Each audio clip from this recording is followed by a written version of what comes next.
আবে টিঙ্কু দেখ, আমি বাইরে থেকে একটি কাঠবিড়ালির বাচ্চা পেয়েছি। আরে এটা তুই কিভাবে পেলি? আবে একটি গাছ থেকে পড়ে গিয়েছিল, একে কুকুরগুলো জ্বালাতন করছিল, তাই আমি একে এখানে নিয়ে আসলাম। আরে স্যার, এই গান্টু ক্লাসে কাঠবিড়ালির বাচ্চা নিয়ে আসছে।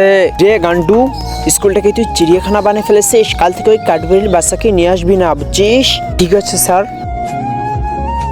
দেখ, আরে গান্ডু, তুই এটাকে আবার নিয়ে আসছিস, কালকে তো স্যার বাধা করে নাই। আরে এটাকে ছাড়া আমার থাকতে ভালো লাগে না বন্ধু, একে আমার সাথে নিয়ে আসলাম। আরে গান্ডু, একে তুই খাওয়াস কি? আমি এর দুপুরের খাবার নিয়ে আসছি, এই দেখ।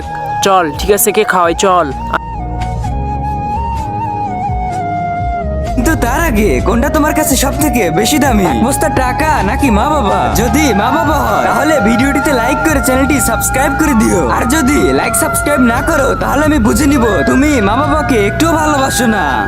স্যার, গান্ডু আবারও কাঠবিড়ালির বাচ্চাটাকে নিয়ে এসেছে। কিরে গান্ডু, তোকে কালই বুঝালাম না যে এটাকে নিয়ে আসবি না, যা এটাকে বাইরে ছেড়ে দিয়ে আসো। ঠিক আছে স্যার। ইয়ার, আমাকে একে ছেড়ে দিতে হবে। আপনারা যদি চান তাহলে একটি লাইক ও সাবস্ক্রাইব করুন, তাহলে আমার সাথে থাকতে পারবে।